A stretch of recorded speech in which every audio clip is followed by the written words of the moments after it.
Bonjour les lions, j'espère que ça va bien. On va faire votre oracle. Vie antérieure, d'où vous venez, comment vous libérez peut-être de défis. Après ça, comment ça se répercute dans votre vie amoureuse et c'est quoi votre mission de vie. Cute. Oh, maladie. Ça peut dire que vous êtes malade, ça peut vouloir dire que c'était dans des vies antérieures, relations sauveur-sauvé. Une carte populaire aujourd'hui.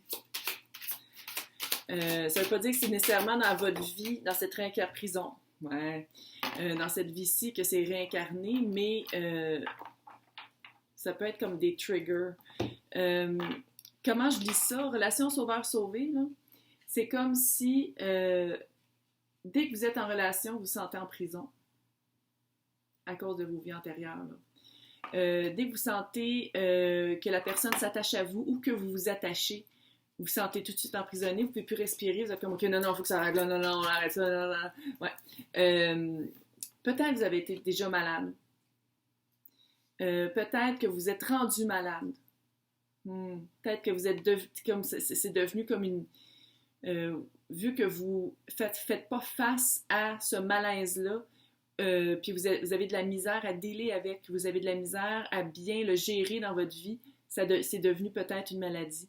Puis pas dans le sens la maladie d'amour, mais dans le sens burn-out, dépression, malaise, maladie, là, maladie corporelle. Là. Puis c'est ça, là on va aller voir comment vous libérer de ça. Les relations sauveur-sauvé, c'est souvent, c'est pas juste souvent, c'est ça, c'est de trouver son estime personnelle, son amour-propre à travers le fait qu'on sauve quelqu'un ou on se fait sauver par quelqu'un. Mais ici, j'ai l'impression que c'est quelqu'un que vous sauvez. Là. On va aller voir comment vous pouvez vous libérer de tout ça, blocage karmique, clairement. Clairement, parce que ça fait partie de... Quand ça ressort dans les... La belle nouvelle. Oh. Okay. Comment je dis ça, là? La maladie que vous avez eue, j'ai l'impression que ça s'est développé vraiment en maladie ou c'est en train de se développer en maladie. Ça va vous pousser à faire confronter vos blocages karmiques. Et le travail que vous allez faire, ça va être une guérison émotionnelle, parce que c'est émotif, là. Ça part tout d'ici, du cœur. Il va falloir vraiment aller voir pourquoi vous trouvez votre validation de vous à travers la relation sauveur-sauvé, peu importe si vous êtes le sauveur-sauvé. Pourquoi vous avez toujours besoin du regard de l'autre. Et surtout, pourquoi vous en avez besoin, mais que vous vous sentez emprisonné après. Il y a comme quelque chose de... J'allais dire maladif, mais tu sais, il y a quelque chose de... Allez voir pourquoi. Allez voir pourquoi. La super belle nouvelle, il va y avoir des changements concrets. Ah, vous allez trouver le moton. Le noyau, là, le moton, le pourquoi, vous allez le trouver. Vous allez le trouver parce qu'il va y avoir des changements concrets, puis j'ai l'impression que la guérison émotionnelle va se faire. Puis les blocages karmiques, qu'est-ce que ça va faire, blocage karmique, là? On voit la petite madame là, qui se défait, qui se délie les liens, les chaînes qui la pognent. C'est comme, qu'est-ce que ça dit? C'est que par votre guérison émotionnelle, vous allez vraiment, puis les changements concrets, vous allez pouvoir vous débloquer karmiquement de cette relation sauveur-sauvé-là. Chakra du cœur. Ouais. Une fois que le karma va être rétabli, une fois qu'il va y avoir une guérison émotionnelle, parce qu'oubliez pas, on attire qu'est-ce qu'on est. On ne peut plus attirer quelqu'un qui a besoin de se faire sauver ou quelqu'un qui veut sauver et qui veut protéger l'autre à ce point-là. Répétition des schémas. C'est vraiment ça. Exactement ce que je suis en train de dire. Fait que pour ça, il faut vraiment aller voir la guérison émotionnelle. Il faut vraiment faire des changements. Mais faire des changements qui viennent de la bonne place.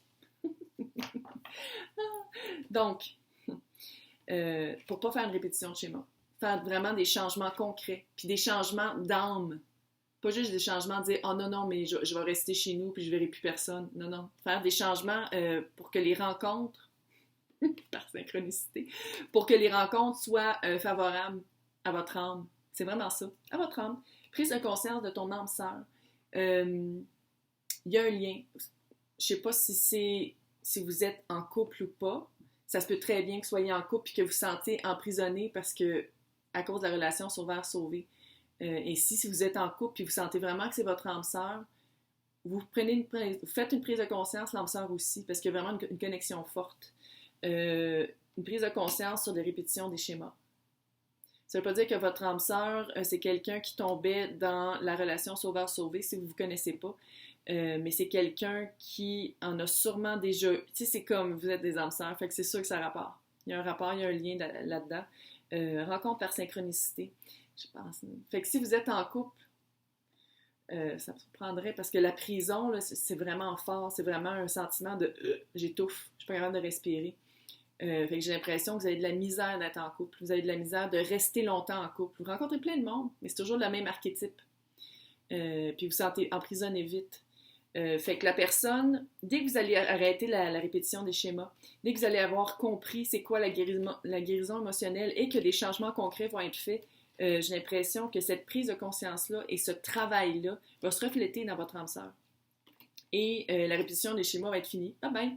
Et à partir de ce moment-là, vous allez vous rendre compte, 11-11, tous des chiffres qui se répètent, des petites plumes qui passent, des affaires vraiment weird du monde qui vous pensez à quelqu'un, il vous appelle. Tu sais, genre, c'est toute de la synchronicité que ça va s'élever de plus en plus jusqu'à temps que vous vous rendez compte que c'est plus que ça, c'est des signes.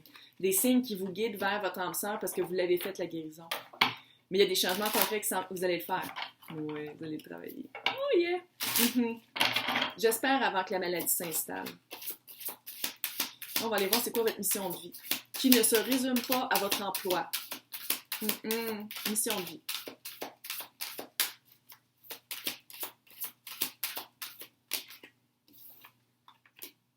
Oui, c'est clair. Je parle au lion. Écoute. Oh, elle a dit! Oui, il y a une confusion par rapport à c'est qui votre âme sœur, ça c'est clair. Et il y a peut-être une confusion. Ouais, très cute. Il y a une confusion. Puis ça, c'est par rapport à l'ego. Écoutez pas ce que votre tête vous dit. Ignorez les voix dans votre tête. Dans vos têtes. Ça se peut-tu? Ça se peut presque. Hey! Littéralement, ce que ça me dit, moi, c'est que la confusion que vous vivez, c'est votre tête vous dit quelque chose, mais dans le fond, vous ressentez autre chose. Puis ça fait comme un combat un peu. Fait que c'est vraiment de laisser tomber l'ego, de se mettre à nu devant soi, puis vraiment d'aller chercher c'est quoi le blocage, d'aller vraiment voir c'est quoi le sentiment d'emprisonnement, pourquoi vous vous sentez emprisonné, puis surtout pourquoi vous êtes toujours attiré vers des relations sauveur-sauvé. Peut-être aller vers une guérison chamanique, le yin et le yang, là, tout ce qui est, pas juste de dire love and light, là. Non, c'est vraiment d'aller voir le côté sombre de l'âme, on en a tout un, puis il faut tout vivre avec. C'est impossible d'être juste la lumière, soit dit en passant. Fait que c'est vraiment d'aller balancer ça, comme on le voit, la petite madame, à balance des lunes. Puis c'est vraiment ça, c'est vraiment émotivement d'aller voir, puis pas juste non plus de se concentrer sur le négatif. Il y a ça aussi, tu sais, oui, là, la nuit sombre de l'âme, oui, il faut passer au travers, il y en a plus qu'une, bon, mais aussi c'est de se concentrer sur le positif pour qu'il y ait vraiment des changements concrets. Mais c'est ça, la confusion, là, c'est vraiment d'arrêter d'écouter votre ego. D'aller vraiment... La guérison émotionnelle, c'est pas la guérison mentale, c'est la guérison émotionnelle. Puis on le sait, les émotions, c'est ça qui nous guide toutes. Puis ça a sûrement rapport aussi avec la maladie. Vous êtes rendu malade par ce sentiment d'être emprisonné là. Mais il y a des changements qui s'en viennent. Puis la guérison est là. Fait que c'est vraiment cute. Fait que prenez du temps pour vous, OK? Prenez du temps vraiment pour vous guérir le plus que vous pouvez. Je vais le dire pleinement, mais je veux dire, c'est ça la vie. C'est du travail, du travail, du travail, du travail, du travail. Mais c'est ça la vie. C'est juste de... ça, je pense, c'est un gros défi dans la vôtre, mais il y a des changements qui s'en viennent. Puis vous allez être capable de vous balancer, fait que c'est super cute. Hey, bonne chance!